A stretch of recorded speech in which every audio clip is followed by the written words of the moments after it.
fast, die young.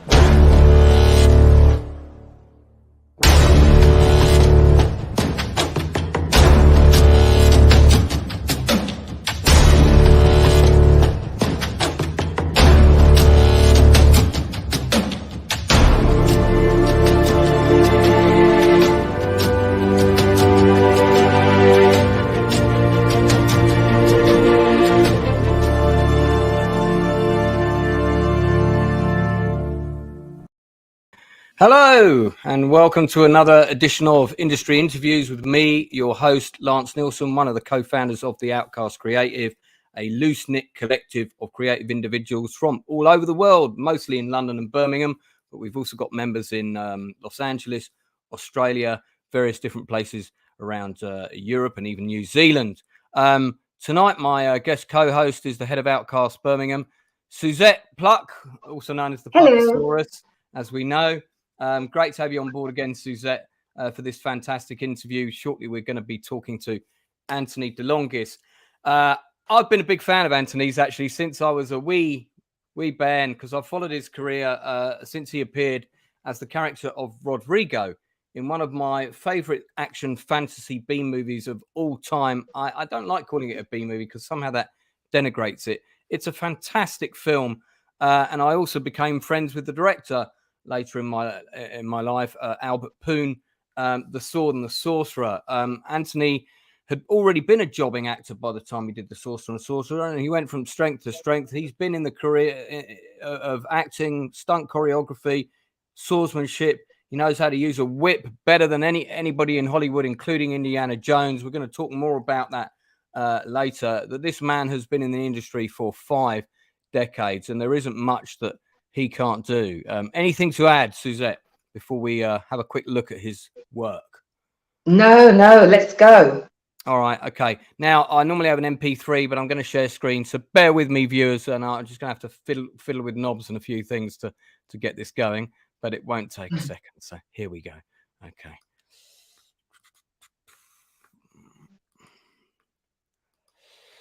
All right, let's just make this a bit bigger. All right, let's have a look at some of Anthony's work. Take a man 2-3 days to die in agony. All this blood can bring out the coyotes. Wild pigs, too. Got some volume. Just clean up crew.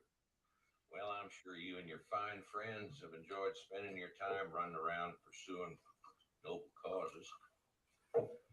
My cause is to keep this town from turning into a living hell for the folks that live here. The world has problems, mister, and I'm here doing what I can. Dr. Carter, I called for consults and I don't think I should have. Patient. What's use, Carter? I'm Dr. Carter. You know what a Titus media looks like? I do. Then maybe you should teach it to your med students. They don't hold me down for a damn EMP consult every time a kid comes in for the hearing. I could do what no one has done since Shah Sankur united the sects to overthrow the trade. Yes, Marsh. I could have hundreds of ships and thousands of soldiers under my command. Yes, Marsh. I could be the most powerful Kazon in the quadrant. I told you, Raphael is only the first cut. Kill me! Kill me instead! You, Anna? I killed you that day in the street. My only problem is deciding whether to kill you right now. Or just cripple you. I think you might be grateful to me if I let you live. Later, Ricky. Don't leave town. I can't catch him alone, and neither can you. Why do I need you? We've both lost him once before. I can't allow that to happen again. And I'd rather work with you than against you. Well, I absolutely would work with you in a heartbeat, Anthony, I think is what I want to say. Let me stop sharing screen. Let's bring in the man himself, Anthony De Longis from Los Angeles, Thank you so much for coming in and giving up a bit of time from your busy day. And I know your schedule is pretty hectic. Welcome to the Outcast Creative Industry Interviews. How are you doing today? Thank you. I'm doing very well. Very well. It's a pleasure to be here and to meet you both. Well, I've got to show you Me too. I've got to show you something in my collection to start off. This is the vinyl soundtrack. The vinyl soundtrack of The Sword and the Sorcerer. And the UK version of it had a slightly different cover to the American one. So this is the UK release. Nice. Yeah, I got this when the movie came out. It's got 6 of the production stills on the back. Annoyingly, not one with you in, which is. But the scene with the dragon archers, of course, is one of your big scenes when we first kind of meet you. I'd kind of like to start with that, if you don't mind. No, not at all. And I know it has one of my favorite lines, and I do have several over the decades. But in that one, when we're breaking into the castle, and I say, "Looks dangerous. You go first." Yeah. Great line. Yeah, and that was to Lee Horsley, the actor who played Talon. Yes. Lee and I worked again later, a few years later, on a series called Hawkeye, where up in Canada he was the lead, and I got to meet and work with Linda Carter, which was a great pleasure. We had a good time, and it was a nice reunion with Lee and I. It was, but I quite enjoyed the adventure. I refer to The Sword and the Sorcerer as my last ingenue. I was 32 at the time, but all the things were in all the places they were supposed to be, and I think after that it started going downhill. But now I get into character roles. I was so surprised when I found out you were 32 when you shot The Sword and the Sorcerer, because you're playing Rodrigo, who's kind of like this young sort of wannabe warrior but hasn't had any combat experience yet, and you look like a baby in it. I thought you were like 20. And I mean, fortunately, your playing age now is 50 to 58, so you're still doing all right. So I appreciate your terrible math. Let's stick with The Sword and the Sorcerer, if I may, because I'd love to ask you a couple of questions about it. I've spoken to a few of the cast members that are still living over the years. I have tracked them down and interrogated them appropriately. Years. Yeah, one of them's now selling. One of them's now selling property in the Caribbean. I wish I had his job. But I'd love to know, because it starred one of my all-time favorite villain actors, Richard Lynch. God bless him. Did you do any scenes with him? Because I think you were only in like the big battle scene. That was the only time you and him were technically in the story together. But I don't know whether you were there on any of the days that he was filming. I was there as often as I could be. I was there when they had the big battle sequence. He and Lee Horsley in the final fight, and I had to laugh because I was at the beginning. I started my career in Shakespeare at the Old Globe Theater in San Diego in 1973. And I went down as a journeyman, but I was lucky enough we're playing 3 in repertory, and the last one was King Lear. And Mark Singer, as it happened, I guess his plate was full, so he decided he didn't want to play Edgar, and they read the company, and I won the role. And so, 2 days, every third show, I was actually one of the lead actors instead of the fellow holding the spear or doing whatever else needed to be done. It was a grand adventure. It's where I started doing my choreography. And then Richard Chamberlain and the producers from the Center Theater Group in Los Angeles came down, saw my work, asked me to audition for Cyrano de Bergerac with Richard. And I got that. I played the Vicomte de Valvert. And then I was asked to choreograph because they'd seen my choreography. And that was one of my first big pieces of choreography. It won me my equity role. So when I went back the next year to San Diego, I was full-fledged equity company, which was really a whole lot of fun.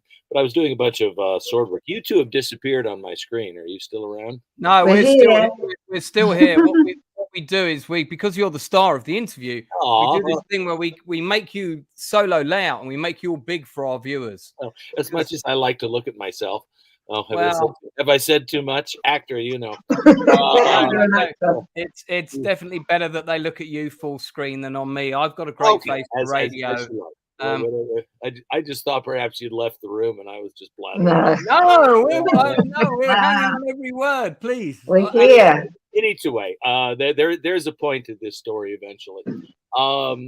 As it happened, Albert, heard that I was doing things with swords, and there was a section where he wanted to have a close up of a head being split with a sword. Now, actually, very few people know this story. I remember the shot it's in the final battle. Yes. Well, yeah. They had one of them, and they said, "Well, why don't we get that sword guy to do this?" So I came in and they hand me a sword, and I got one shot to split this thing because Albert's got it, very close up, and so he's going to be, working into the sequence, and I'm kind of going, all right, well, don't screw this up, and also try not to. As I recall, I think I got splooshed a little bit, because I was really focused on this. 50 years later, I do bladed weapons from, all nations. But at that point, I was still, sort of starting out. I was kind of going, well, this is a pig, but all right, we'll get her done. So anyway, I did that. But the better story is, Lee and Richard going at it. And, Richard gets Lee down on the ground and he's knocked his sword away and he's coming at him. And Albert, he persuaded, Talent. He persuaded him to grab a chunk. It's like a chunk of concrete and plaster, sort of fake, castle, and hold it over. And Richard proceeds to hew his way through it, and he's literally, spraying Lee with, with the detritus and stuff. And Lee's kind of going, come on, this is just a movie where we're acting here, and I was watching that he's getting closer, and finally that last blow and it cracks, and it's like, yeah, don't do any more, Richard. Yeah, so it was fun to be there and watch that. Also the first time the pneumatic 3-bladed sword actually flew. So no, I was around as often as I could be, and that was it was a fun shoot. We did lose a very famous stuntman. His name was Jack Tyree. There was an accident on set. Yeah, I know all about that. When the stunt with the sorcerer being pushed off the cliff, right. And he'd done it once already, but he wanted a second go. Because I met one of the people I met on MySpace, who was a stuntman on the shoot, and I'm trying to remember his name now.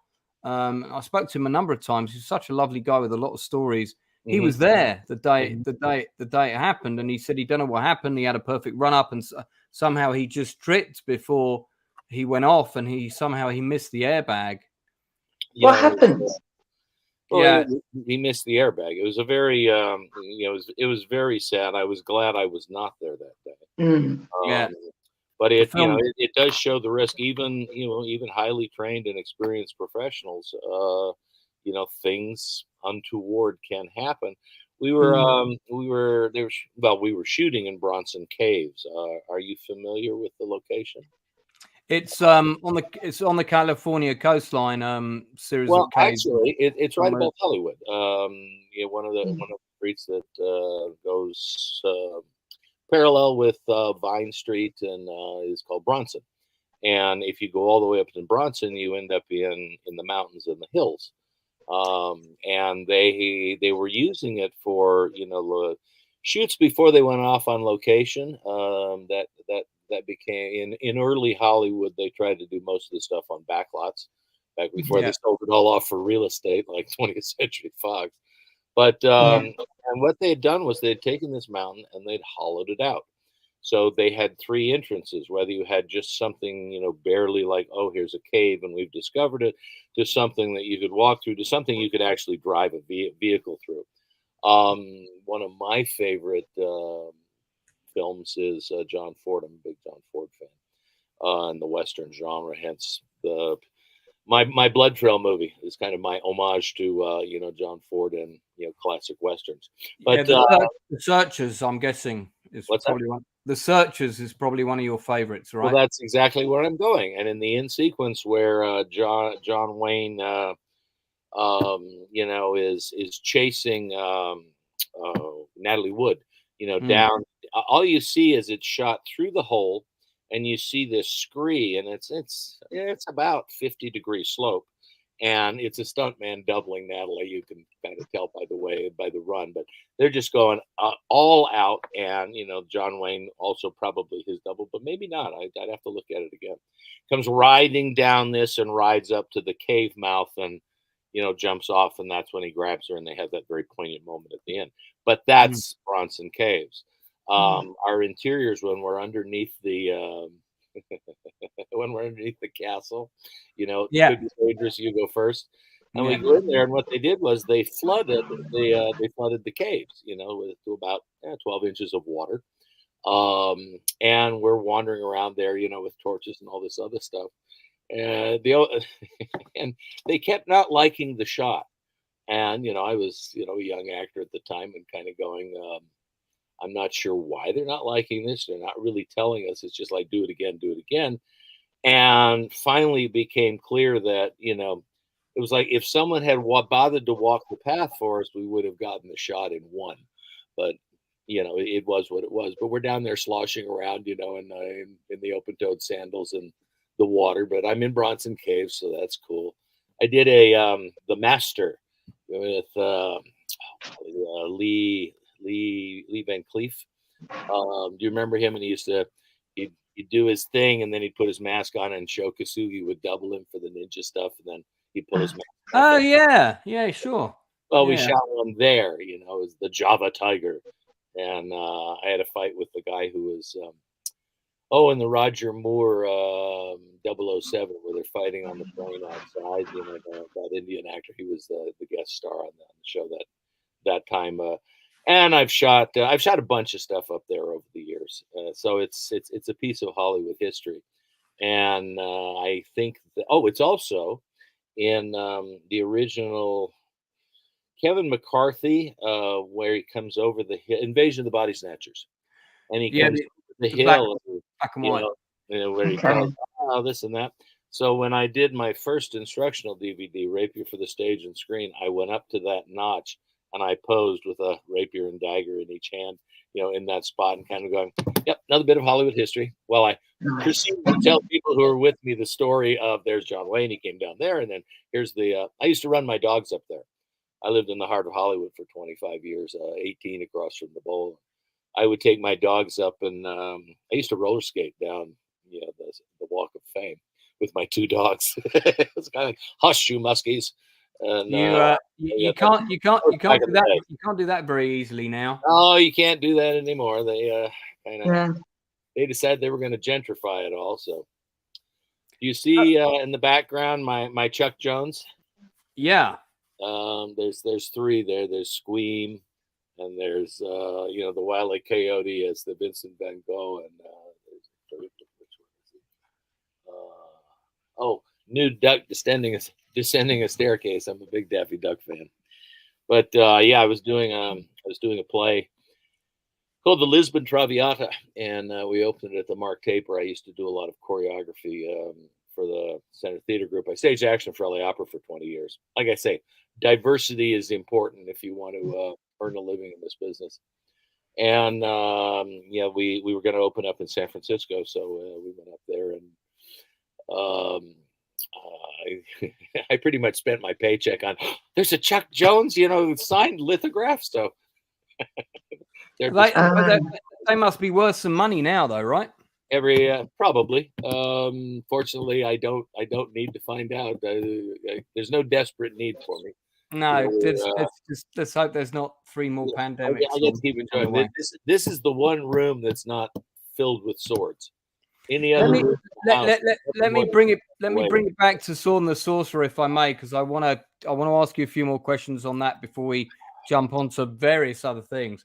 Am I right in thinking that the big house where a lot of the scenes were shot And in fact, the final battle scene was shot with Talon on the Right. when he's being crucified and everything. Yes, I'm right. pretty sure that's the same house that's the headquarters in the Alien series V. It's the Visitor's headquarters house, and I think it's the same house that's also in Commando, at the end of Commando, where Schwarzenegger goes round into the house and he's shooting people off the tiled roofs and things. I'm pretty sure that's the same house, because that house has got that inner courtyard. And I'm right in thinking that's pretty much what they had, the house with the big inner courtyard, and they made it look like a castle. Is that right? Kind of, sort of. As it happens, yeah, I've shot there a couple times. It's actually a hotel motel. And I'm trying to think of what city it's in. I mean, I know it's in California somewhere. Oh yeah. No, it's it's an hour away from Hollywood. But it was kind of funny because we were down there on location. We shot all night. That was the final scene in the movie. And pretty much every, I was just coming off of stage and just starting to do film and television at the time, and starting to sort of, tread one foot in in acting and physical, verbal dialogue, and the other foot in physical dialogue. Was beginning my career as a weapons expert and a sword master, whip master, fight choreographer. But that night, every stuntman I had ever heard of was in that sequence. So it was pretty exciting. I got to meet a lot of guys. I didn't have very much to do, in spite of the fact that I'd just come off of doing several things that I had the abilities, but I wasn't known in the stunt community at that point. So a young lad said, "Here, you have this stick. We're going to do some stuff." And I went, "Okay." I mean, that was one of my questions, was because anyone watching, the input, not much. Yeah, no, not that. But I mean, for anyone watching, Anthony's incredibly skilled in various different stunt disciplines, from horse riding to throwing axes to swords. You can go on his website. It's across the bottom of the screen now. All the information is also down below. We're going to talk more about his stunt farm. That's stunt farm, not stud farm. Stunt farm. Ranch, please. Yeah, it's a stunt ranch. Stunt ranch, not stud ranch. Stunt ranch. Which is located outside north of Hollywood, I think. And we're going to talk more about that. But when did that happen for you? Because I mean, early on in your career, you worked on a lot of the kind of the big name shows of the time. You see, I remember you in Logan's Run. I didn't start following your career until Sword and the Sorcerer, but I was a big fan of Logan's Run, and I went back and watched it not a million moons ago. And I you had those little flashbacks from your childhood, going, I liked that actor. So I remembered you even then, and then you did Battlestar Galactica, and then you also did a major voice role in Star Chaser: The Legend of Orin, which I was the bad guy. Yeah, you that's probably your first major voiceover, and you've done a lot of voiceover work, and we'll come back to that. But when was it? What was the job that you did that maybe got you noticed by the stunt community, and you thought, perhaps I can have one foot in each thing here? And I know that's difficult. That's a difficult world to navigate in Hollywood with the with the legality of that and things. People don't like people treading in each other's lawns too much. But how did you find all that, and how did that start for you? Just a quick aside. I did a V. I actually battled Freddy Krueger in an episode of V. That was in the TV series as a and it was with Mark Singer. I tell people that my career really started as Edgar in King Lear. I played Iago twice now. Started as Edgar, and I guess I have Mark Singer to blame, for what's transpired for the last nearly 5 decades. So, but when did the transition to stunts happen for you? Well, probably I did a MacGyver. It was the end of season 1. It was called Piedra. It was originally Piedra the Assassin. It was one of the most fun roles I've ever done. I got to do a bunch of accents, which I love to do. I was this master of disguise and super spy, and I've got curare needles hidden under fake scars, and and I break out. And at one point, I've actually pinned myself to the ceiling of a closet. Back when I could actually do that, and then I swing down and break out and do the thing and show up at the end. At the end, I'm disguised as a nun, so I jokingly refer to that as the kicking nun. But the golly, shoot, his name just flew out of my head. The fellow who was stunt coordinating the show. I was working with him, and I think we had probably met on the Sword and the Sorcerer. He used to double Steve McQueen, and he was president of the Stuntman Association. Okay, I think I know who that is. I'll get the name, but I think I know who you mean. Yeah, he's a wonderful man, and I'm embarrassed that his name just flew out of my head. He'll come back in a second. That's what happens these days.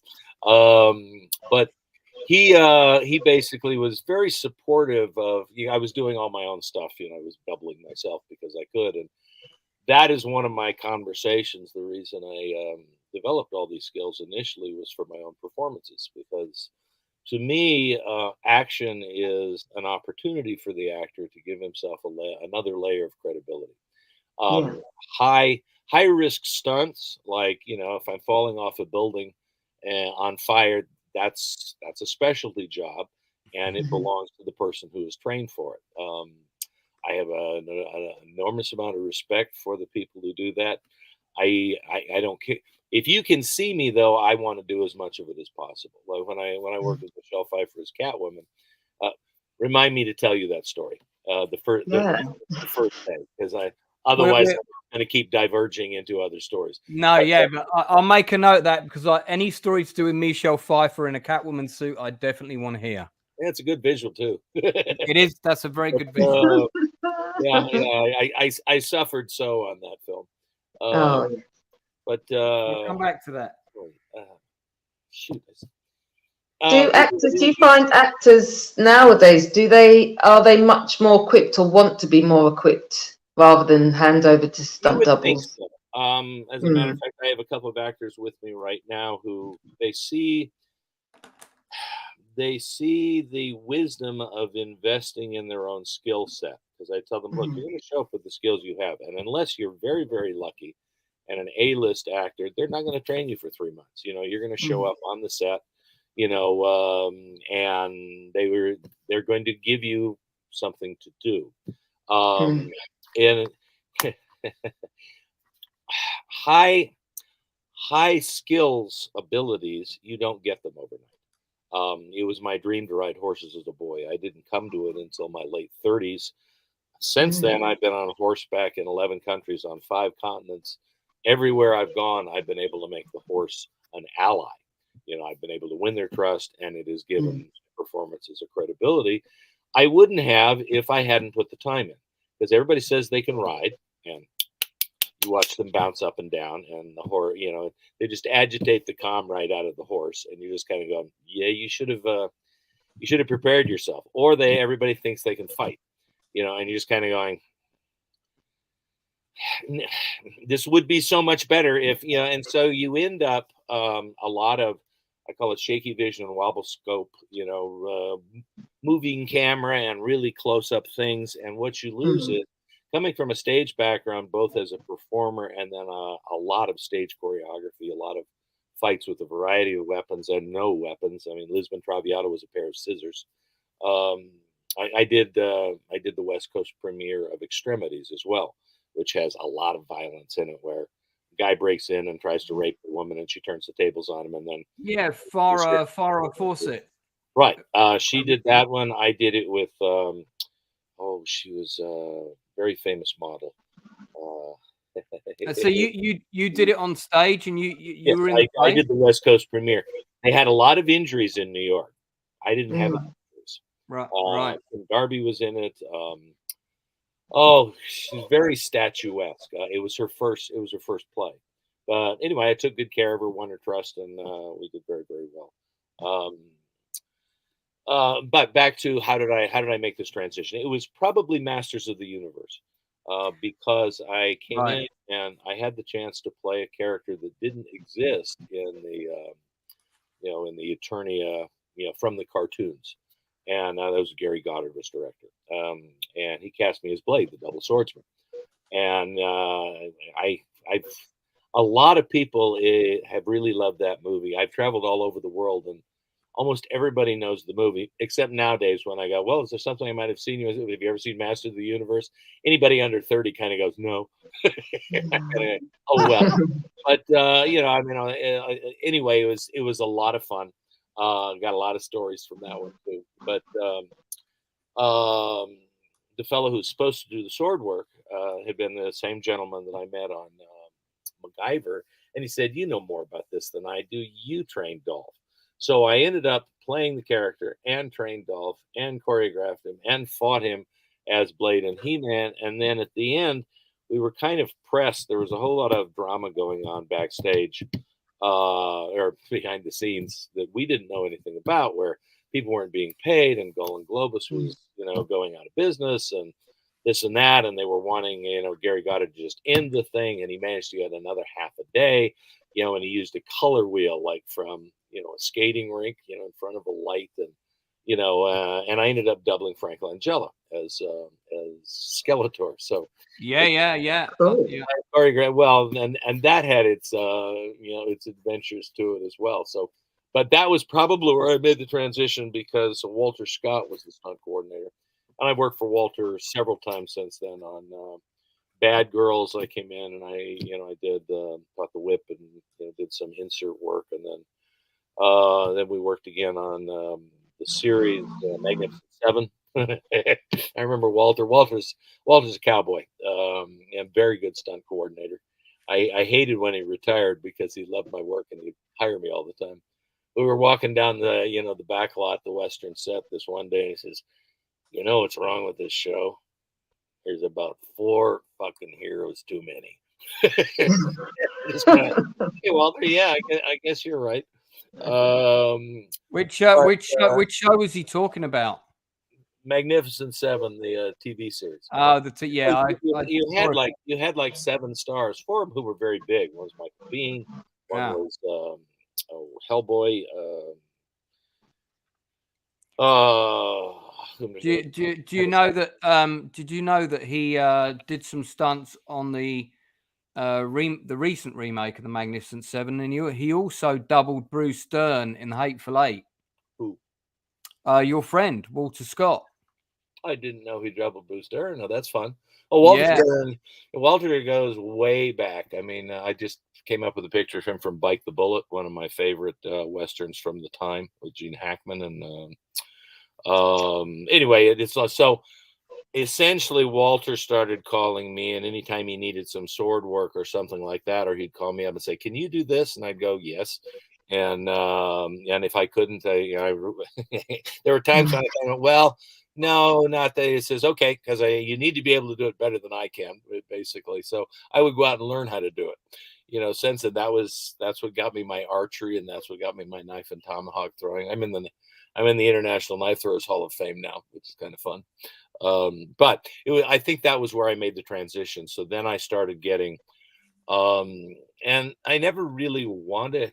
I like doing it for stage and theater, and like I said, I did LA Opera for 20 years, and I like coming in and helping create action sequences, and I like helping actors prepare to make the most of their character-driven action opportunities. Because to me, it should articulate character and drive story. Otherwise, it's kind of it's a little popcorn. What drives me crazy in a lot of action that I see these days is you can't follow the narrative. I'm completely with you on that. It's like when it's Michael Bay kind of stuff, and the camera's doing all this, yeah, and I can't follow the action, so there's no drama because I'm not engaged. It's all so quick, and it happens too because from theater, I had my whole body to tell my story with. And I often tell the story, Fred Astaire and Gene Kelly, it was in their contract. If I'm dancing, you shoot me head to toe, because they want to use their entire instrument. Very, very powerful. What has a tendency to happen now is they will shoot you. You might get most of the stuff is done in medium close-ups and close-ups. Right. And they think it hides the fact that the performer isn't very well trained, or they think, oh well, if I overwhelm you with this deluge of images, you will think you've seen a good fight. I don't find that nearly as effective as being able to see the jeopardy as it shifts. Yeah. You wonder, how does somebody get out of this? Like, for example, piece that I'm very proud of, the Duende episode of Highlander. I guest starred on it twice, season 3 in Blackmail, and I co-choreographed with my friend Bron McCash, who's a tremendous sword master, and very welcoming. He says, "Oh my God, thank God you're here. Now I only have to choreograph half of the fight." We would literally evolve, he would do something, I would counter it, I would do something, he would counter it. We go back and forth, and we would create this wonderful story. Season 5, I said to the producers, how do I get back on the show? How do I get back on the show? They go, oh, you were so distinctive, and and I'm going, I'm an actor, I can be different. And they said, if you can come up with a backstory we haven't done. They were heading into season 5. They had done almost 100 hours of television. That was back in the day when you had 22 episodes a season. I miss those. And so I came in and I pitched them, oh, we did that in season 4. We kind of did that in season 2. No. And I said, how about the debt that can never be repaid? And they went, oh, okay. And they seemed to like that. The next week I went off and I demoed for Robert Rodriguez, who was supposed to do Zorro. And I showed him this mysterious circle that had never been seen on film before. And alas, 3 days later, he left the project over contract disputes. Martin Campbell came in to direct the picture. Martin Campbell brought in Bob Anderson, and you're kind of going, it's Bob Anderson. What are you going to do? But 2 weeks later, I got a call from the producers of Highlander saying, you want to come to Paris and guest star on this episode that you've written based on your backstory. And we're going to do that system of swordplay, which was unique to the Spanish, and never been seen on film before. What I like about it is this is the circle thing you mentioned earlier. This is the mysterious circle. It's called Thibaut's Mysterious Circle. But I was the first person to put that on film, again with my friend Bron McCash. And again, we literally we choreographed one the night before. And we got to our location, which was the School of Fine Arts in Paris. And the only reason we had any rehearsal because the camera truck broke down. So we had about half an hour, for Adrian and I to do that. Then later on, we had a scene in the fencing cell, and we basically just made it up on the spot because we had no time on the big climactic fight. Braun and I are out in the street, with little cars zipping by on the cobblestones, working out the choreography. And Adrian, who was also doing flamenco at the time, is down shooting the flamenco. He'll run up, he'll look and see, let me see what you got. He'll look at it and go, oh yeah, that's really cool. Or I would change that. And then he'd go back down and do that. So we finished that the night before we're supposed to shoot the big shoot. Oh, we did the salon scene, and then I'm in boots that don't fit, and the floor is slippery as all get out. And both Braun, it's an old trick. He threw Coca-Cola on the floor, and when it dries, it gets sticky, so it gives you just a little bit of a grip. And we both said, please be sure they treat the floor, because we were going to be fighting on the circle, outdoors, in case it gets. In case it's dewy or whatever, it's slippery now, it'll be worse. So we get there the next day and it's pissing down rain. And we kind of go, you didn't treat the floor. Well, we were going to, but it rained. You're going, merde. So there was no cover. We'd shown Adrian the fight the night before. We had one last scene to shoot. I had an interior in a car sequence, and Adrian says, I'm the star of the show. I say we stop so that I can see what the fight is, and then you can finish the rest of the shoot. So we did. Went, all right, we'll rehearse it, on set the next morning. But we get there, it's pissing down rain. There's no cover set, so we walk on the set and just start filming. Fortunately, Adrian's very, very skilled, and we took very good care of each other. But we We used a method that I like to use, which is where you shoot the first phrase until you get your coverage, and then you overlap the last move into the first move of the next sequence, and so you move on, and you're able to make very effective use of time. But we chose the location because the Eiffel Tower was about 3/4 of a mile in the background, so you could see it. Well, the visibility was about 200 feet. So the Eiffel Tower, oh, it's over there, really, but nobody could see it. So that was kind of a wash. But what we did was we shot for about an hour and went, this is very gray and doesn't look good. So we waited until dark. Richard Martin was the director. Richard Martin is the son of the very famous actor Rowan and Martin, the comedians from Laugh-In. Yeah, Laugh-In. Yeah. Yeah, he's a lovely man, a very skilled director. We had a grand time working together. But so we waited until dark, and then we pumped light through it. And it had the look of, they've been fighting, because they're two masters. They've been fighting all day and into the dark. And it had this multi-million-dollar production value, but it was awful to work in because it was wet and it was cold and it was slippery as hell. I'm doing a whole lot of, dynamic, moving offline and torquing back, because I was looking, this is the first time this had been on film, and there was no real information about the system doing. I just was looking at pictures and going, I see what they're talking about here. Mostly it was people talking smack about it, the way people do. And I kind of know I want the erect, defiant posture of the matador, and this confidence and this arrogance. And I want the staccato foot rhythms and weight changes of a flamenco dancer, along with, a two-weapon system of a long and a short, a rapier and a dagger. So that was what we put together. And it's one of the things I'm proudest of. Most people think it's the best fight in the 6 years of the show.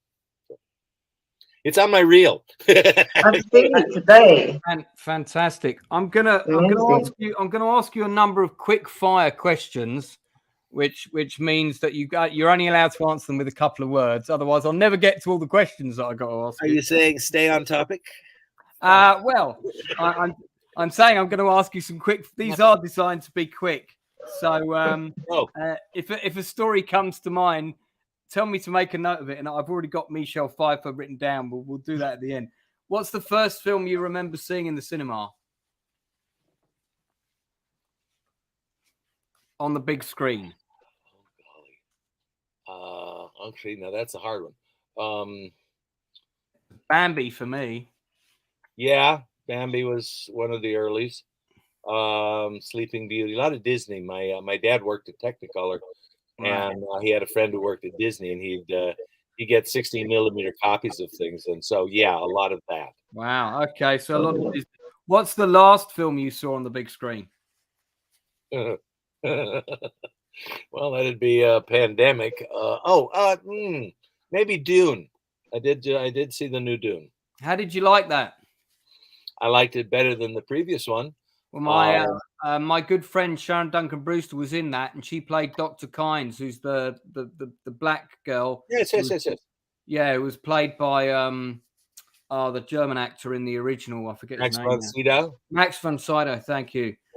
Yeah, and obviously casting Sharon and gender and race swapping that character was this big controversy. But I thought actually, as it turned out, it worked really well. Oh, I thought so too. No, I have no complaints with that. I very much loved the first book. I read it. Didn't really. I lost interest over the next couple. It started reminding me of Dickens. They jumped around a bit. Yeah, right. They jumped around a bit too much. But anyway, I thought the visuals were wonderful. I'm kind of going, how are you going to try to cram the entire book into this movie? Obviously not. They're trying to get three of them, so we'll see how he goes with it. But yeah, it was. Well, I cornered Dennis Villeneuve at the after party for 10 minutes. I got to talk to him 1-to-1, and we had a really long chat about it. But this is your interview, so I'll tell you that another time. So when you were younger, what actors inspired you? Who did you look up to when you were starting out in the business? Who of the greats? Was it the Cary Grants and those kinds of eras? Or? I have great admiration for Cary Grant. Cary Grant, particularly his comedy. Right. But he also had an enormous likability.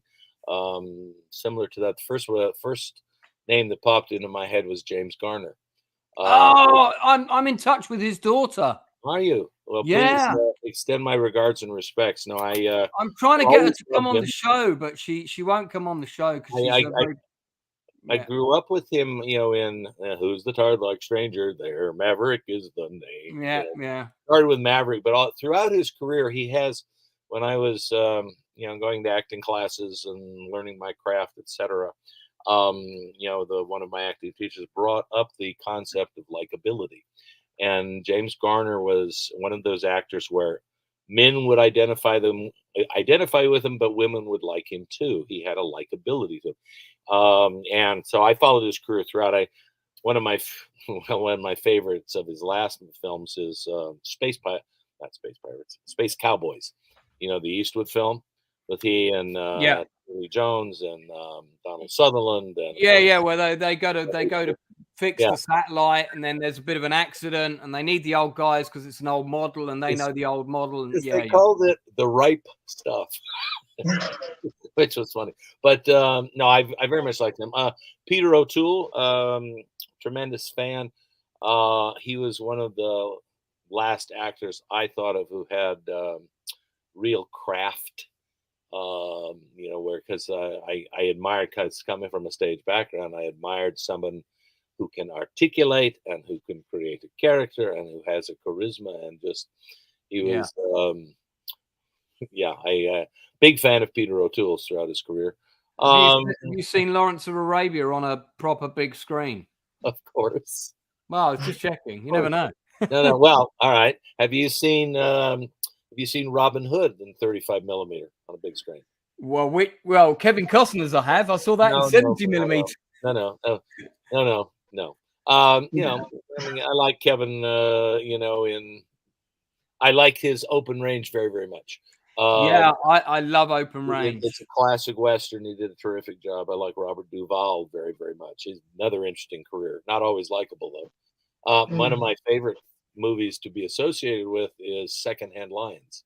I did all the flashback sword work for that. Again, Walter Scott called me and he said, "Did you read the script?" I went, "Yeah." Did it make you cry? I said, "Yeah." We're off to the races. But where was I before we went off on that? No, we were talking about people that inspired you, and we kind of jumped onto movies. Likability. But the likability of actors. It's interesting. You don't always have to be likable, but I made much of my career. When I started working in film, I started playing a lot of bad guys, and I kind of went, "They're not bad guys. They're heroes in their own mind. They just think that the rules don't apply to them because they're superior." So I would always try to be true to the character that I was creating, but I would also look for a place where I could bring in a little style, a little panache, and that was one of the things that Peter O'Toole always, he was an inspiration to me. But you don't use style instead of substance. But if you have substance, you can add style. And so, you would hope one complements. You'd hope one complements the other, wouldn't you? Really, you'd hope so. Sticking with my quick questions. That one was not so quick, but we'll keep. What's keep trying. I'll keep trying. What have you seen on television recently that you've really thought, wow, this is a show, this is great acting, this is great directing? I'll give you an example of one of mine. I really liked Dope Sick with Michael Keaton, which was about the oxycontin crisis, and a lot of the work that I do is social, political narratives, true story drama, that kind of thing is very much my bag. Not that I don't want to do my big Sword and Sandals film, I do, but but that series for me really. Who are you going to be? Are you going to be doing that? Yeah, where's your one God now, Moses? Well, if I do a Sword and Sandals film, you're going to be in it. Is all I'm going to say. Threaten me with a good time. Go ahead. All right. Yeah, I will, absolutely. So, but look, I mean, but what have you seen recently where you've gone, wow, that was, I would have wish I'd bagged a part in that or that. Well, there's a lot of them that I look at and go, I don't know why I'm not working. I don't know why I'm not on this show. I actually haven't seen a lot of TV, and this year I've been in the Motion Picture Academy since '86 in the actors branch. They would always send out screeners. Well, this year they decided everything had to be streaming. We live top of a mountain, in Canyon Country. We're like 2 hills over from Vasquez Rocks, which is where Kirk battled the Gorn, and every time they meet the planet Vulcan, and then I've shot out there half a dozen times over the years. And well, we shot Star Trek Voyager when I was Maj Cullah. I guess. Yeah, I've got that as a topic. Don't worry. All right, then I'll get off that. But I didn't get to see as many films as I normally would because it's a lot more convenient when someone sends you a DVD and you can pop it in and look at it. Our schedule is very odd. So yeah, for me to go to, well, this is pre-pandemic too. The pandemic didn't help because every once in a while I'd go down to the Academy, the Motion Picture Arts, to a screening on their big screen. It's kind of like, okay, I should see this on the big screen. Here's an opportunity, but it's an hour into town and then 2 hours of that, and then another hour at home, and then all the other bullshit. So it's half a day. It was so much easier if I go, oh, great, pop this in. We don't have we're still on a satellite service. Actually, we just started something new today, which we're on for the first time on this interview. So I'm sort of excited about that. It seems so you were saying which film you want, or which thing you watched that you wanted to be in, or normally what I would do is I do my auditions from home most of the time, and I do my voice work from home most of the time these days. Right. So I just wasn't streaming a lot, so I wasn't seeing a lot of things. Right. Is the point. And then stuff I'm kind of going, I should be on this show. They're not asking. Actually, I was just waiting to hear. I thought I might be, well, I won't bother to mention the show since they decided to go another way. So I'm actually I'm surprised that you've not been on Yellowstone. I would have thought that would have been right up your street. And well, I kind of thought they were checking my availability for the second time. Right. I listened for something about 3 weeks ago, and they said, da-da-da-da-da, these are the dates. Is he available? Right. And then a week and a half ago, they went, is he still available? Well, right. I can be. I've made plans, but for Yellowstone, I'll juggle my schedule. And finally, on Monday, they pulled the trigger and went, no. I had a motion capture, a performance capture, which are fun because that's why there's a piece of it on my reel from Red Dead Redemption. I'm going like, yeah, they're capturing my performance. The fact it's animated really doesn't change anything. So, it's there on the reel.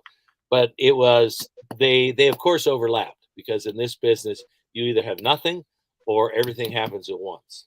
Yeah, so, I said, I'm on hold because I'm also doing a project of my own starting next week for 2 weeks. It's a project I'm filming here. And I'm going, I have people flying in. I need to know. I sat around for a week and a half and I finally said, please call up and see. Are they genuinely interested? I will change my schedule to accommodate them. But, I also said, well, I could get both. I could get one. I could get the other, or I could get neither. Well, it was the trifecta. I got none of them. So now I'm going to do my own project, which I was doing in the first place. Is that the one where I'm playing the guest villain called Mr. Toothless? Is that? Oh, wow. No, I thought that was. Well, I did. I was actually thinking in terms of Quentin Tarantino, but everybody says I look like him. You're not the first. No, he looks like you. Oh, okay. Yeah. Well, yeah. What I did there. He's younger. Yeah. I've met him a couple of times, and that exchange has already happened in person. He probably won't remember because it was after the premiere of Reservoir Dogs, which would be a very long time for him. Yeah, it was a little while ago. He's done a couple. Let's talk about Star Trek because I know that on my fan base there's a lot of sci-fi people, and so you did Star Trek Voyager, which was, I get it's definitely not. It's not the most popular of the Star Trek franchises. It's definitely not the least. Picard. So it was a reasonably popular one. Oh, there we go. There we go. Yeah, look at that. Yeah, And cool. you played a member of the Kazon, who are the bad guys with the really big hair, kind of what like Suzette looks on a Sunday morning, so similar kind of vibe going on. You did 5 episodes of that, and you played the same sort of recurring villain. When I watched that, I had no idea that was you. Well, not and surprising. I mean, that might have been that I just like didn't look at the credits or whatever. If I did pick up on it, I've forgotten since. But and I went back and rewatched those. I mean, just was that a fun show to work on? What was the work schedule like? How long did that makeup take? Give us a few tidbits, but in 3 or 4 minutes, I don't want to run out of time because I've got other things I want to ask you as well. But sure, it was a lot of fun. I love playing the character. It's funny you mentioned the hair. Well, when I did the first episode, I said, "Is this organic or is this tribal?" And they didn't really, the makeup person didn't really. It's organic. I'm kind of going, okay, but I had a bunch of, there was a lot of crap in my hair. I was a high profile vehicle when we actually ended up shooting out at Vasquez Rocks. I had to kind of lean into the wind because it was this, and it was I likened my headpiece to like a Vegas showgirl, and if I would get when we captured Voyager, and I got to sit in the big chair, and we marooned the crew at Vasquez Rocks and stuff. But when I would walk onto the bridge, I had to be walking along and very subtly bend my knees to get through the doorway and then stand back up again. So that was fun. The makeup was 3.5 hours in and an hour out. The makeup was meant to last about 8 or 9 hours. The guy said this was Berman. He had actually done makeup on Sword and the Sorcerer too. So it's kind of fun to see him again. Michael Westmore, would that have been Michael Westmore? Michael Westmore. Yeah. Okay. He was sort of overseeing, all of the Star Trek shows. I would love to get him on this show. So if you can put a word in, my favorite. He never calls, but we'll see. Well, I'll drop your name to him. That'll work. Actually, sorry, that would have taken us off into Battlestar Galactica. But this was a fun thing, and it was nice. I had enough prosthetics to look otherworldly, but they were easy enough to how should I say this? Manipulate. In other words, I had expressions. I wasn't, locked into this mask. So it was great. Also, it would be like 13-hour days or whatever.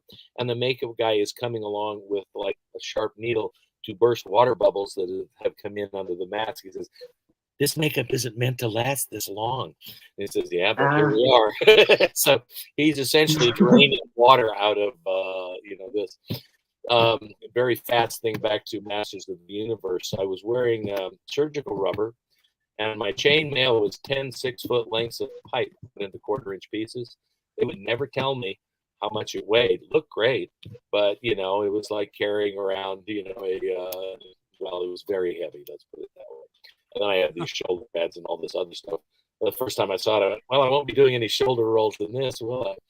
But so I've got this on, and I was in surgical rubber. And fortunately, they let me take the arms off because between that. The only thing breathing was, my head, because they said you can either be in makeup chair for, a couple hours or you can shave your head. I said, I'll shave my head. So I would sit in traffic, shaving my head and looking at people. And that was before it was fashionable to kind of stare at them. Can I just pick up something on the schedule? What I would do was, in terms of perspiration, at the end of the day, because once I was in the suit, I stayed in it, I would peel it down and put it back. when we'd had a long break.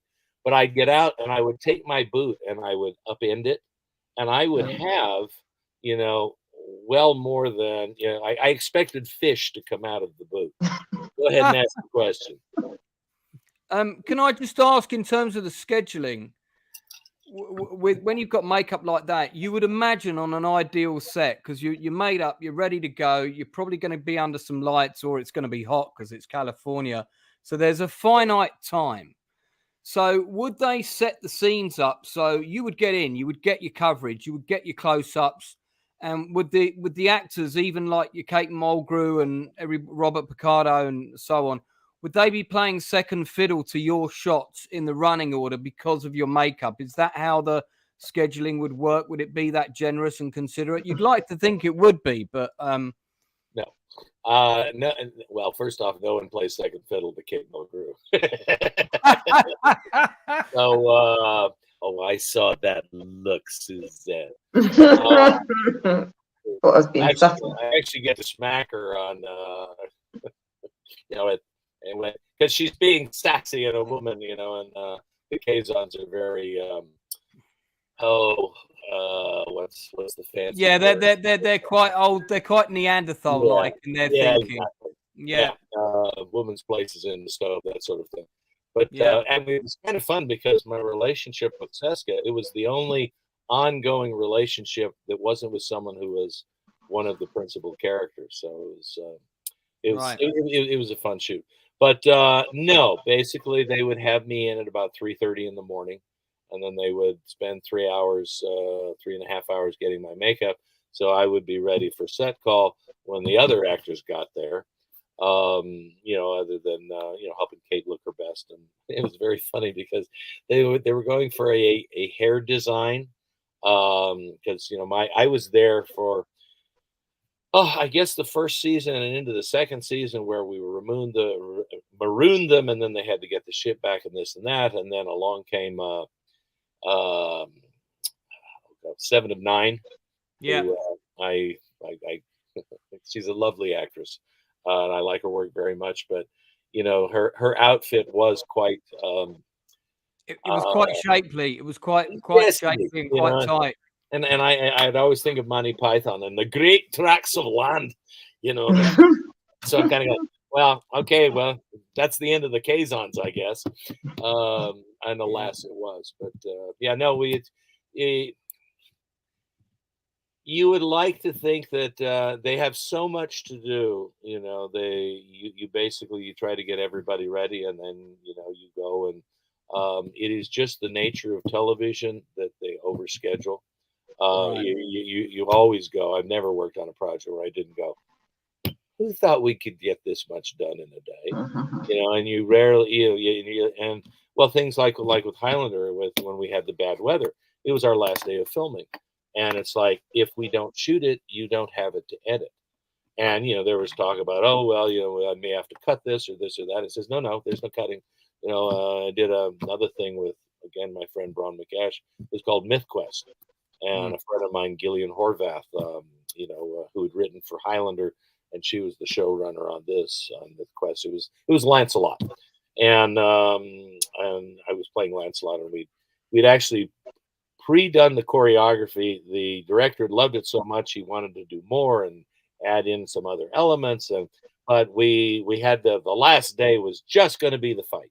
A couple little things to pick up, and we're watching the day get pissed away, until finally we're about an hour before dark, and we're up in the mountains, and I'm watching the long shadows, and it's starting to make those. Oh yeah, we may have to cut the fight. I'm going, no, you don't. Have a camera on both of us, and then have a camera that favors one of us. And one of the things of my choreography, it always moves. So yeah, I remember that. But it'll always move to something else. And basically, instead of having to get your coverage and then reset everything from the opposite side, you leave the cameras alone. We'll do the movement for you. So we shot the entire thing in under an hour. It looks great. It's also on my reel. But it's one of those things where when you know what you're doing and when you can get the team united, you can basically perform miracles. But then they expect We do it all the time. I have experienced this myself on set. One of my good friends, Aram, just said Red Dead's one of the most popular games and is still very popular. Millions of people have played it and are still playing it. I have it for my Xbox. I have Red Dead Redemption 2 as well. And then I decided I needed to write scripts, so I haven't played it yet because I know it's going to be a vortex of time in my life when I do. Well, I love to do voiceover. It keeps my acting chops sharp. Yeah. I have And you've an done a agent. lot. You've done a lot of voiceover Not work. as much as I'd like, but it makes me very grateful for my theater background Yeah. because, well, when we did Red Dead, we shot it in 2 segments. We shot the basically the story stuff, and then Yeah. The video they sent me sequence. back to New York, and I think I shot 178 pages of game dialogue, which it's a shooter game, so everything is done at volume 11. Right.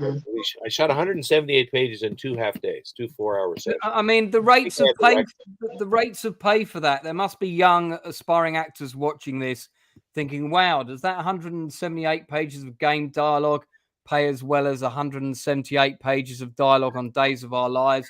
What's the bigger paycheck there?" That's apples and oranges. No, it doesn't. To answer your question, and basically, you're getting your session fee for the day. Right. But I had such a good time on the show, and I fool that I am. I very often go in and I read very technical dialogue, and I can do it and I can make it sound interesting and approachable.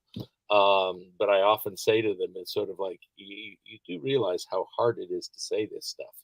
It's like Harrison Ford and his thing to George Lucas. You can write this stuff, but you can't say it. But so I can do this, and I have to watch out because I'm very efficient and I'm good at it, and I can get it done under time. And then they start scheduling less time, and I'm getting paid by the hour, so I'm kind of going, slow down, get up ahead of steam, get a little ahead of things, make some jokes. I'll threaten to do things in a Scottish accent or a German accent or a Russian accent or whatever. And we all laugh about it, and then I get back to it. But no, I have to be careful. In terms of soap operas, I did pretty much all the soap operas that were in LA. You did Santa Barbara.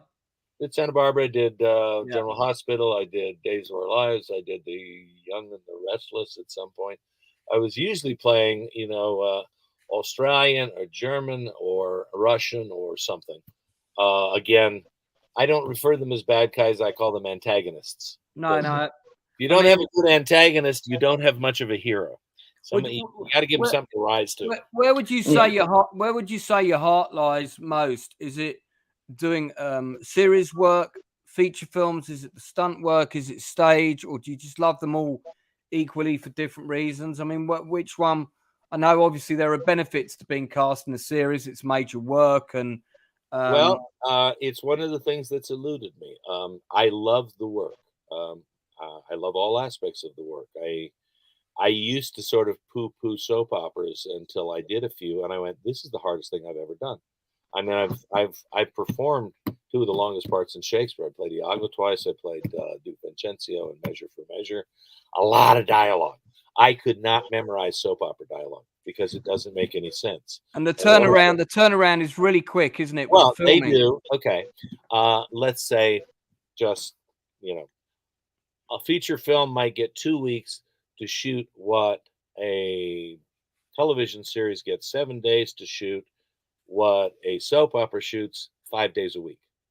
Right. Every day they will do 48 pages. And one of the people who are regular on it, he says, 3 days a week, you say the same thing over and over again, except they would invert the sentence structure. And coming from a stage background, it was important to me to say it the way it was written, because I appreciate, having written a little bit, the effort that has gone into the dialogue. Well, they would simply, I'm going to say the same thing I said, in this other scene, that we're shooting all of these in order, but what you just said, except reversed, and you're going like, and the first couple of times I did it, they had cue cards, and they had one that was like a lamp that was lit up, almost like a little projector, and as an actor, I'm going, I shall not look at that. No, that's behind me station, you know, and it was enormously distracting. But you know, I got to where I could do it, but it gave me a great appreciation. Commercials. Commercials are, you are trying to make something out of nothing, and you have 60 seconds to do it in. So it's being confident in a character and a choice, and hopefully, you know, you've guessed that that's what they're looking for. Commercial auditions are awful. They're like moo, you know. You come in and there's the king, and you're kind of walking in, and you know they said they wanted this, and I've looked at this, and you said absolutely do not do this, and that's the guy you cast. I could have done that. You said don't do that. Anyway, but when you actually do it, it's just so, I appreciate the work is the hardest thing I've ever done and the easiest thing I ever done. It still is. From the first play I did until, you know, the last thing I did. I love the work. I love the challenge of the work. I hate the business. Yeah. And the thing that you talked about doing, I've never had a television series. So I am not a star name. And about 15 years ago, 20 years ago, they started going star names only. So it just added one more layer of glass that you're constantly trying to, you know, I have weapons. I can bash through that glass. Listen, man, if I get a series, you're going to be on it. Look, hurry up. Hurry up. I keep telling myself that. You and I are going to have a scene together, right? Well, I mean, you I know, want to do a fire scene. Ow, hurt myself. Yeah, I mean, in terms of fan Don't base, strangers, I'll do that for you. Sorry, go ahead. No, in terms of fan base, I mean, the Star Trek fan base is massive, or at least it was until maybe some of the recent efforts. Can I mention that you started off with Star Trek as maybe Voyager, maybe not the most popular, blah blah blah. Wonderful series of things, you know, and there's, you know, a lot of I'm in several different fan bases, which I love meeting people. I love, you know, the conversations that we get into and stuff like this. But I have never been invited to a Star Trek convention. That's what I was going to ask you, because that's like a bit of a gold mine. No. Because by the time you go through the original series and then the next generation, and then you go into, you know, this and that, and you know all the other offshoots, they've been to the well so many times that I've never, and I can't stand to go. I will go and make myself accessible to fans. I mean, last year we had a huge fire and we were in Germany at a Masters of the Universe convention. I go to very few conventions, but I tell them, look, I'm happy to interact with the fans. I'm happy to do panels. I'm happy to sign autographs, but I don't want to come in and sit at a table with a bunch of photographs all day. Let me do something. I will do demonstrations. I will teach seminars. I will give you production value, just in case anybody's listening. But I hate to just sit at a table. To me, it's damn pathetic. No, I actually know a couple of people that run conventions, so I'm sure they're going to watch this. So you know, you're not selling yourself short there. That's well, I always say, let me bring you some production value. I will do demonstrations. I will do walk and talk. I will talk about, here's how you do action in films. Here's how these weapons are used. Here's how, or you know, we can talk about, you know, panels. I'm fine with Q&As. I'm fine with. It's just sitting at a table, and I'm, you know, and of course that's part of it.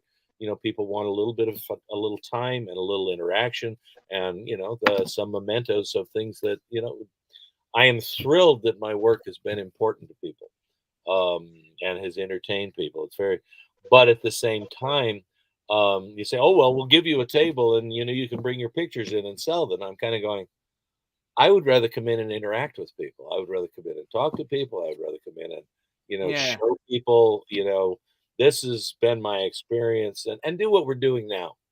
But I can also, I mean, I've done things where I've had actors from the shows that say, here, hold this while I take it out of your hand, you know, with a bullet. You know, and you know, of course, I'm not being cavalier. I would never endanger somebody if I didn't have the skill set. But it was anyway, that's what I like to do. Of all the work that you've done, what would you say is your proudest achievement, or you look back and say, God, I really loved that character, or I'm proud I did that show or that film? Is there any one thing in particular that sticks in that regard? People often ask me, what's your favorite thing? And I usually kind of go, the last one I did, which sort of sets up the next one I'd like to do. Hello, whoever that gentleman was. That's Dickon Tolson, who's the co-founder of the Outcasts. I'm going to bring him in a second, but please continue. So I'm very proud of my body of work. I'm very grateful for many of the opportunities I've had. I'm hungry for more, and I bring a lot of skills and experience. Sometimes I tell people, if I can't do it, you probably don't need it. But it's,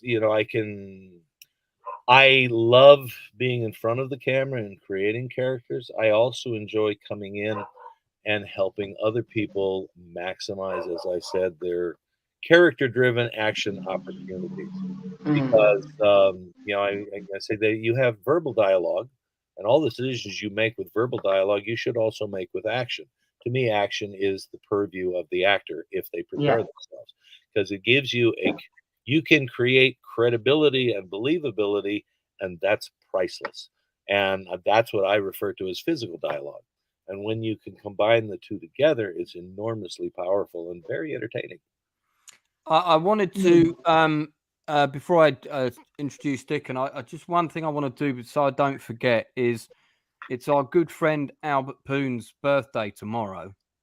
And, he is one of the guys who quite early on gave you a bit of a break. And then I think you worked with him again on, was it 52 Pickup or one of the other Canon film, one with John Stockwell, I think you did with him. Well. Yes, I came in as the Vietnam vet, Red Herring. Yeah. Yeah. But it's like I said, it's Albert's birthday tomorrow. He's also been, it's fair to say, dealing with some pretty serious health issues, and publicly as well. So I'm not betraying a confidence when I mention that. It's been a public battle for him. Do you want to maybe leave him a message of goodwill or best wishes that I could edit out and pass on to him? I was rather thrilled that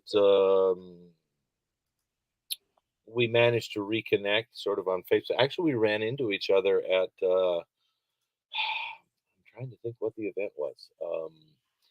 And it was just wonderful to see him again. It was pre-pandemic, so just 2 years ago, I guess. And I've always been very appreciative of the opportunity I had to work with him and also to watch him work. And being aware of his background, that he had the opportunity to work with Kurosawa, who has been one of my inspirations throughout my career. And so hearing his story about how, Kurosawa and Toshiro Mifune, were kind of two of his original mentors, was just, it was delightful to hear. I didn't really get to hear those stories when we were filming because he was keeping a lot of balls in the air and he wasn't getting as much support as he's deserved. So, and with Albert and I were supposed to work together again on the sequel. I think it ended up being Cyborg with Jean-Claude Van Damme. I was supposed to play the bad guy in that. Alas, schedules didn't work out. He was having terrible weather back there, and blizzards and such, and snowed in. And I ended up having another project, and I went off to do that. And they went without me. But he ended up making a sequel to Sword and the Sorcerer, like a long time afterwards. Tales of Ancient Empire. Did he ever get you called to speak to you about you coming in on that? He didn't, and that was sort of one of the things that we chatted about. Was it was sort of like I love when people tell me that they can't find. I'm not hiding. I'm not hard to find, but it didn't work out, so we didn't get to work together again. I'd love to work with him now, but he's got a couple of things that he's got to solve, and hopefully he will.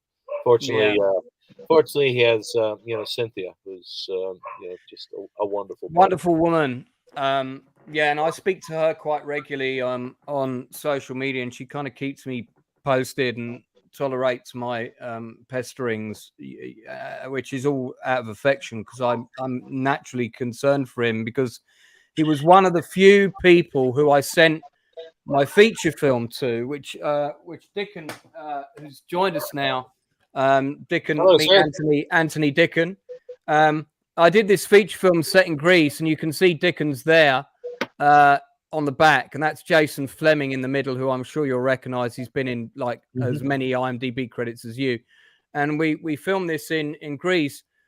And one of the first people to watch it when I finished it was Albert Pyun, because I wrote to several directors, and he was the only one who gave me the time of day. And he gave me this fantastic quote, and I could tell he'd actually watched it and watched it properly, and said, Yes. "You've created a unique and wonderful tapestry of characters in a beautifully crafted narrative landscape that is unlike anything I've ever seen." And I thought, God, what a quote! You know, let me put that on the back of the box. And it was just really nice, and that's basically how we became friends. You know, I found him and said, look, because one thing I know about his history is, you know, everybody was probably waiting for him to make the next Sword and the Sorcerer, and what they don't know is every film that he made after that, he was always given less money and less money than he was promised. So he was arriving on set expecting to have 20 toys, and he would have 2 toys to play with, you know, and I'm sure you can confirm that. So the fact that he's achieved and made all the films that he has, and he's made a lot, is nothing short of brilliant. Now that I know the odds that he went up against to even achieve those, you know, and that's what I love about him. And it's a real shame that Hollywood didn't turn around and say, God, look at how hard this guy's worked. Let's give him a proper budget and see what he can do. You know, let's give him 50 million or whatever. And that's still small by today's standards. But you know, Albert would make that look like 400 million. Yeah. No, I do. I understand. It is. That's why I say I love the work. I love the challenge of the work. I love rising to the challenge because basically it's a wonder anything ever gets made, you know. But then the fact that okay, we're all here, let's get something done, you know. And you create moments of magic, you know, that transport people and entertain people, and that's a gift, that's a blessing, that opportunity. But the chance, and all I and most other actors really want to do is the next opportunity. Is okay, what's next? What can I sink my teeth into now? What team? Because it's a team, and when everybody can come together, because it was one of the things I realized early on in my career, that if I show up ready to do my work, the crew will start talking to me. And I kind of went, oh, they don't have to talk to me, but they are talking. And I also realized, don't bother the director. He's busy. Talk to the cameraman, so I learned very early on, I'll go, where are you? What are you shooting? Anthony, I wasn't on the call earlier, but when you were talking about the business generally, it made me laugh because I thought, how many actors does it take to change a light bulb? Actors can't touch the light bulb, but not you. That's equity rules. But I would say it takes one actor to change a light bulb, 9 others to stand around saying, I could have done it better. Yeah. But the difficulty is that you don't. I went into an audition and I his name, profiles, whatever, blah blah blah, and then give us a smile. It's a toothpaste commercial. Give them a smile that shows your teeth.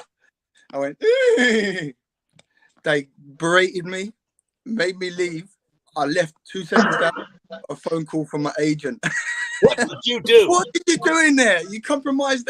You have to treat commercials like they're the most brilliantly written pieces of literature ever. Otherwise, no one's in it for the money. Of course not. It's only commercials. What do you produce yourself? Do you produce stuff yourself that you like to see yourself? Well, that's a lot of different questions. Of course, I love to see myself. I like to see myself more often. But no, it's well. I tell people, look, you're here to do a job. You're here to create a character. You're here to entertain people. Whichever side of the camera I'm on, I say, don't forget the other person in this scene is the audience. Everything we do, we are doing for the audience. If you want to dance around in front of the mirror, do that at home. We don't need to see that now. That's the job, is to entertain. And some people forget that. Some people get very self-involved. Like I was, when I was starting to say with the cameraman, I started talking. Probably the nicest compliment I've ever gotten in my career. I was doing a picture called Sinbad and the Battle of the Dark Knights, and we were in Jordan. And that's when I started keeping a journal, because I mean, where did this go so badly? Doug Milsom was actually the DP on it, and that's one of the reasons that I went.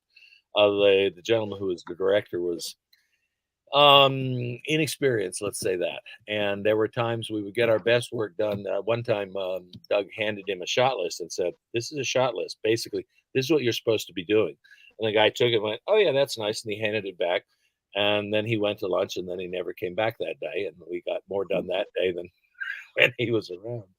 But I went, okay, because it drives me crazy when I see the possibilities of something and then watch it sort of dribble and drab away. And go, oh my God, this could have been a decent B movie. So anyway, but we were in Ajlun Castle, which is a 12th century castle.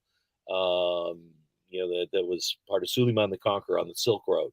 I mean, just oozing history. And we were in Jerash, which was, outside of Ephesus, I think the greatest Roman theater that I've ever seen. And we were filming there. And I was down doing Shakespeare and on the thing, and it was fabulous. And we were in Petra, which is at the end of Indiana Jones. And, oh yeah, the temple place on the wall. Right, you're looking for the Grail. Yeah, and it's really there. It's really there. You can see the chisel marks. They didn't have to build that set. And I got to ride horses through the Seek, which is, the cliff walls that they have at the end. That was how the city, it was very, very defensible, because, you tried to come in and they'd push rocks down on top of you. But you come in and bam, all of a sudden it opens up to this. And I'm helping take the horses back one night just because I wanted to. And the only light is a crescent moon and the evening star down below this. These cliffs are towering up 60 feet, and I've only got about, 20 feet, to get through the passage. And I'm just going, well, this is a ride I'll remember. And I'm really glad I learned to ride. But yes, as to get back to the business, the problem with the business is it's not fair. Nobody promised it was going to be fair. And nobody promised, that it was going to be easier, that you were going to get opportunities. So you work. This is why I never stop learning. I never stop trying to add to my skill set, because to me, knowledge choices, and your art is in your choices. This is my mantra. This is the one I share with people that I'm teaching or training. That you need to be able to turn adversity into opportunity. That's our job. And you can only do that if you show up prepared. And as often as not, it's like, I know my job, and I'm happy to do your job. If you're not going to help, get out of the way, because we have a lot to do here. But it's mostly, keep learning stuff, keep getting better, keep adding to your skill set, because you will see opportunities in places that if you haven't prepared, they'll pass you by and you'll never even know they were there. And that's one of the ways to try to keep working in the business is, how do I turn this opportunity into the next opportunity? Sure.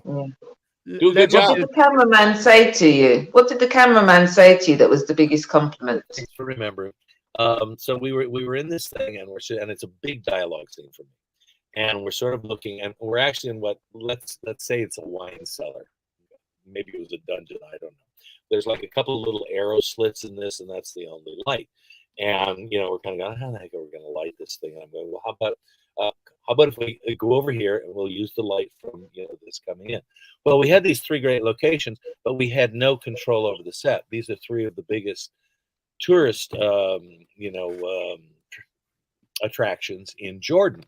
So as I'm starting to do my lines, Well, first off, I'm starting to do my lines, and here's the window, and and the girl is next to me, and I'm doing the thing, and I'm being evil, evil, evil, and suddenly somebody sticks their head around the window and goes, yeah. So they're there doing that, and then it's time for the tour buses. So again, we're starting to do our dialogue, honk, honk, honk, honk, and we're hearing the tour buses and this and that, and there's some guys outside working, and they have like little tack hammers. It's like they're going little tap tap tap tap. So my friend was the sound man on this, and he lost it when I did this because I literally am taking a breath, and I hear tap tap tap tap tap tap tap tap, and I go, hi ho. You think you could get the seven dwarfs to just hold off for 5 minutes while we shoot this scene? so that's that. But anyway, what the cameraman said to me was, "This is so unfair what you're having to deal with. If you ever need a second take, give me the nod, and I'll tell them there's a hair in the gate." Because back in the day when we used to do shoot on film, they would go, "All right, check the gate. All right, and moving on, print that one." So, but I just kind of went, "That is so nice, thank you." Well, you ever need another take? Just give me the nod. Before we wrap things up, and I want to. If I ever ask for another take, give me one because it'll be better. I will. I'll give you two. Well, look, I don't like to go over 90 minutes, and I appreciate you're a very busy man. So before we wrap things up, two things. One is I want to say unequivocally to my indie film director friends who I know are going to watch this, and I'm talking to you, James Bush, Patrick Ryder, Ray McCormick. There's others as well, and I know Darren Tassel and Alex are up to things.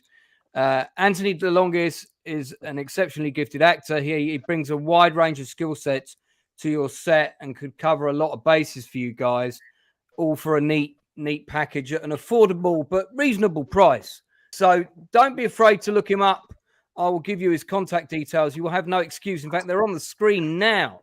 But I do, before you go, because it's a big part of your life, I just want you to talk a little bit about your stunt ranch and the kind of training you do there, and maybe the packages you offer, and and how that works, and what you provide people for there, and how does that? I assume the goal is to give them some of the extra skill sets that you're talking about. Just tell us about Ranch De Longis, and it's called Rancho Indalo. It's based. It's named after I did a show, a TV series called The Queen of Swords, La Reina de Espada.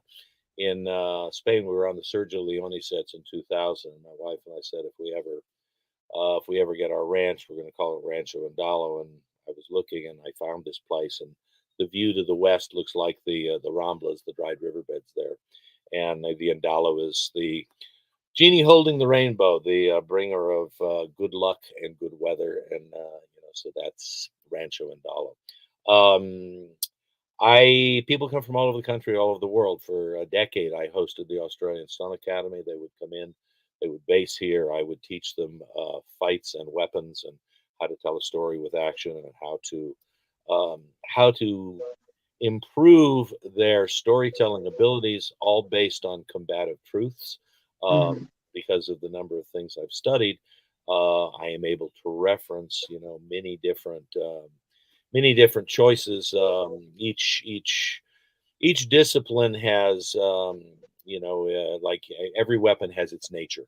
When you watch something like Rob Roy, where he has the Scottish basket of broadsword versus Tim Roth's rapier. He is very, Liam Neeson's character is very straightforward and direct. The rapier, on the other hand, is by its very nature deceptive. So they are an extension of their characters. That's one of the best things I say. Try to do that. Every choice you make has its strengths and it has its vulnerabilities, and that's what makes for interesting choreography and interesting storytelling. And what I do is I teach people how to tell a story, whether they have no weapons or whatever tool they put in their hand. I have a structure that allows you to move easily from whatever the tool happens to be, whatever the nature of it happens to be, and how do we best tell a story while creating the environment that the audience can see the jeopardy as it shifts back and forth, and everything you do, every choice you make, reveals something specific about your character. So basically, I'm training them to train themselves and to prepare themselves, and I'm also directing them. I'm also reminding them that, you know, every time you make a choice, you say something specific about your character. So choose wisely.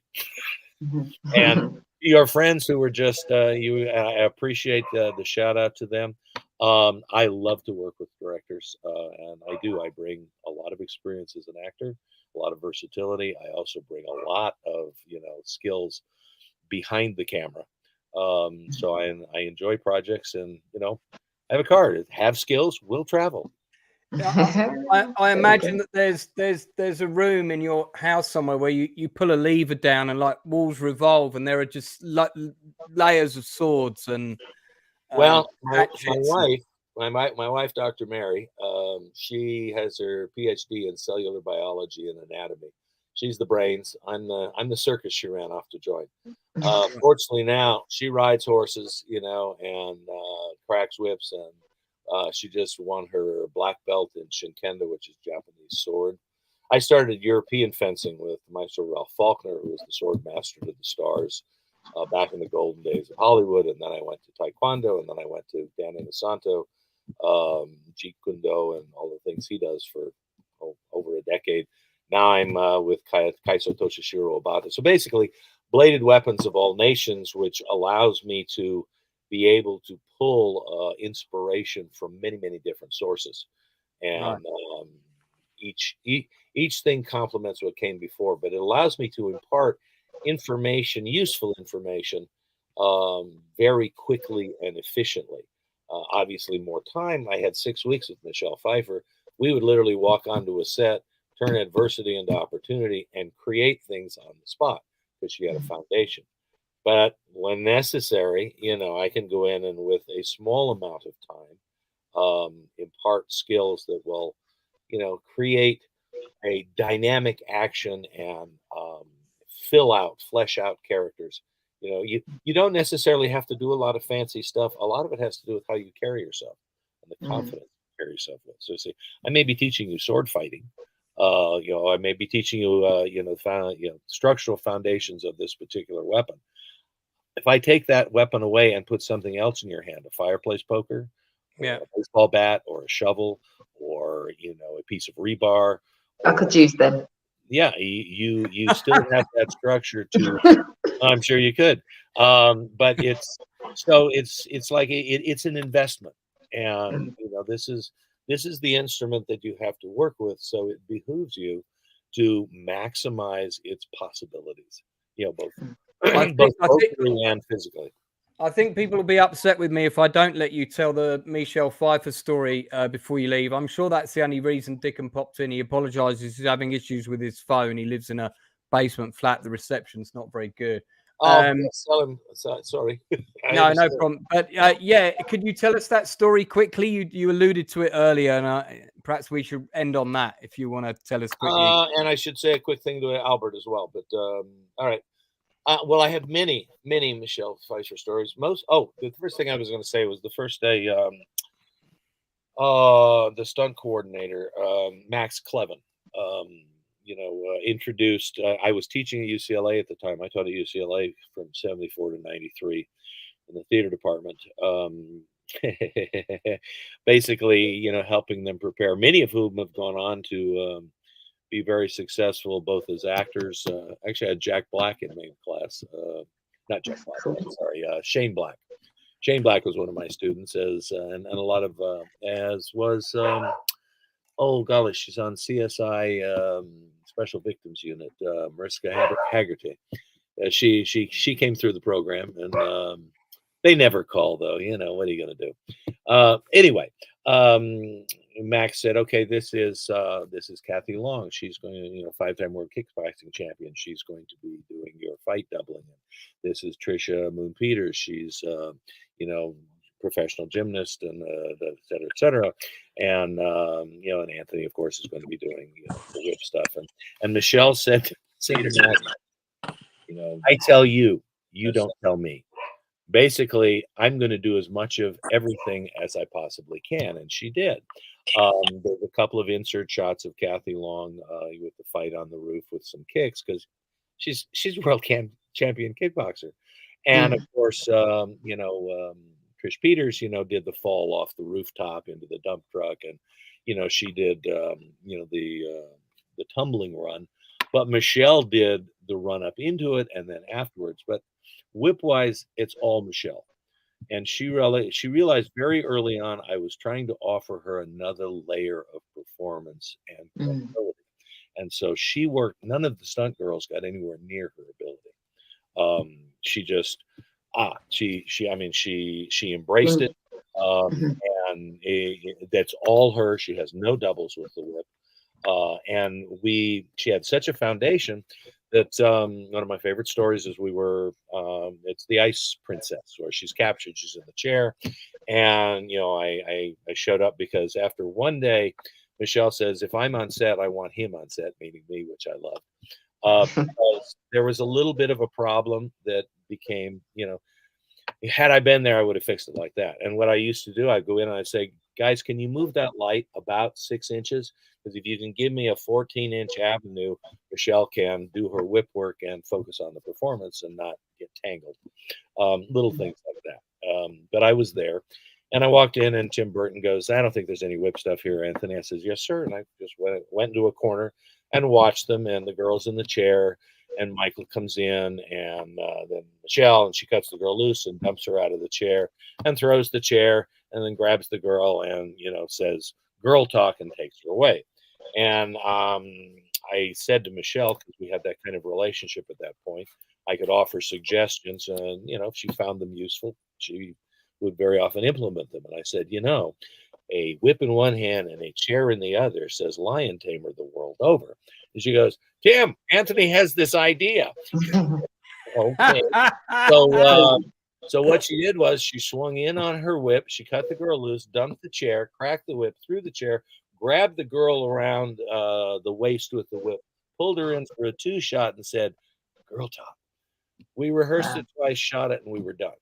But we created an opportunity, where one didn't exist, because they had given me the chance to prepare her so that she would have these skills in her vocabulary.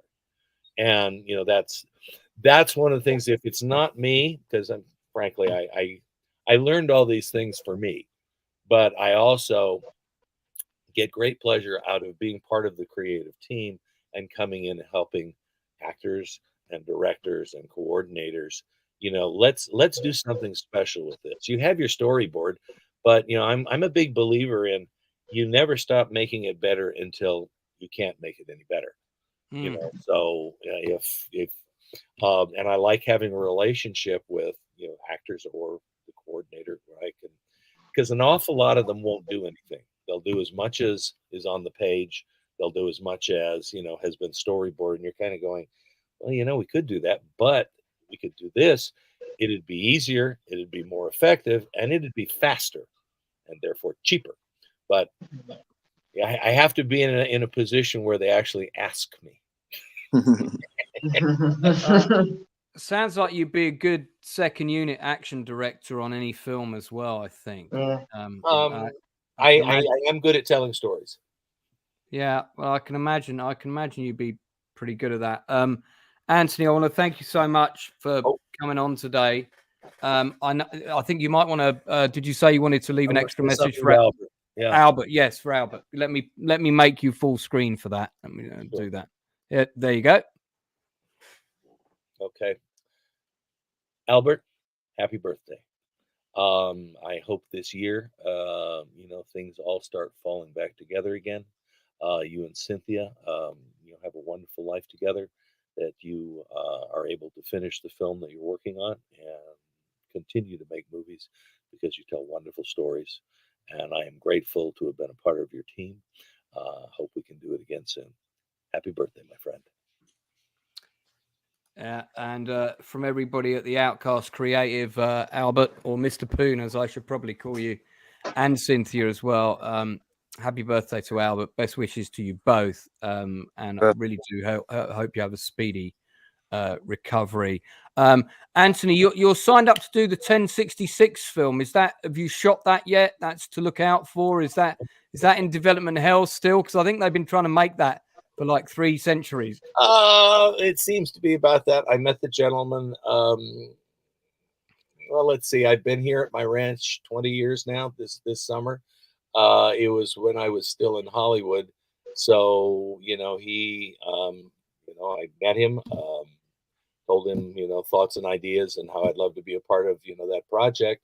And I've been on IMDb for a couple of decades, and I'm hoping we can move forward.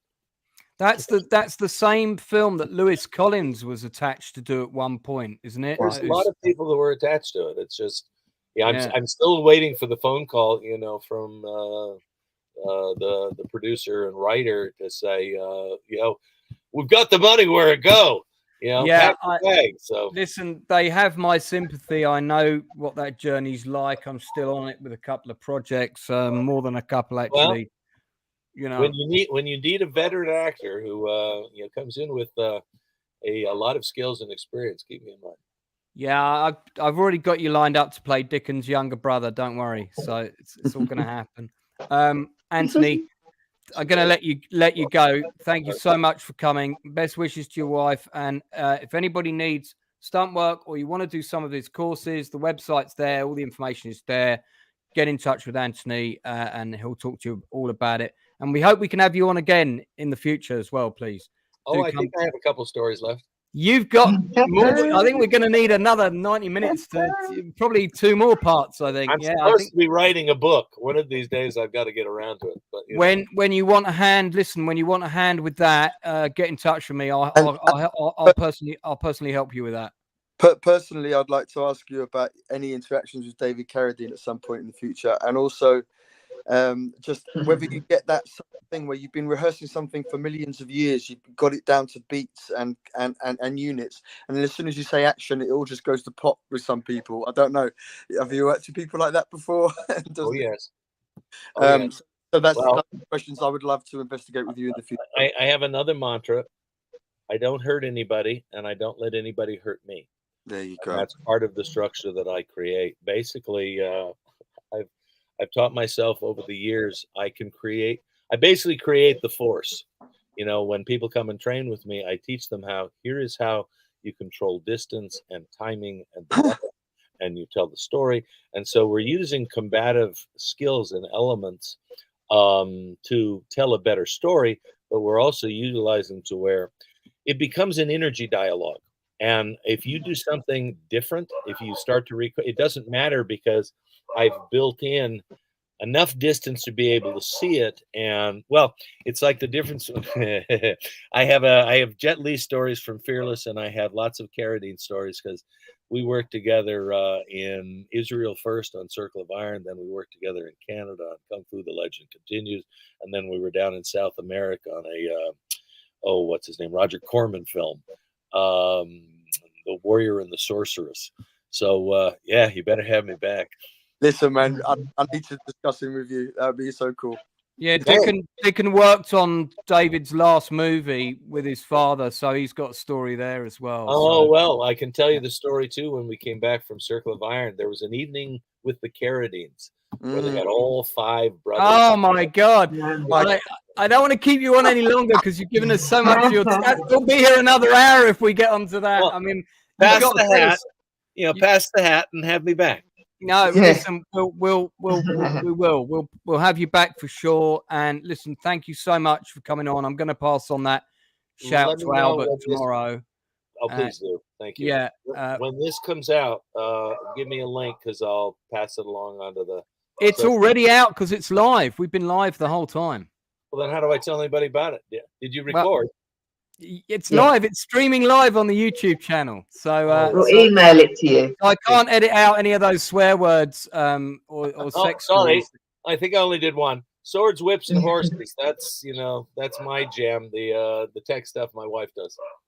I'll send you the link. It normally takes a day before it plays back without any lag, I've noticed, because I think YouTube have to upload it all properly. But yeah, it'll be online pretty soon, and I'll send you a link for it. Okay, great. Well, this was Anthony, a lot of thanks. fun. Thanks, Yeah, guys. you too. Thanks so much. Thank Take you. care. Yes. Bye. Nice to meet you.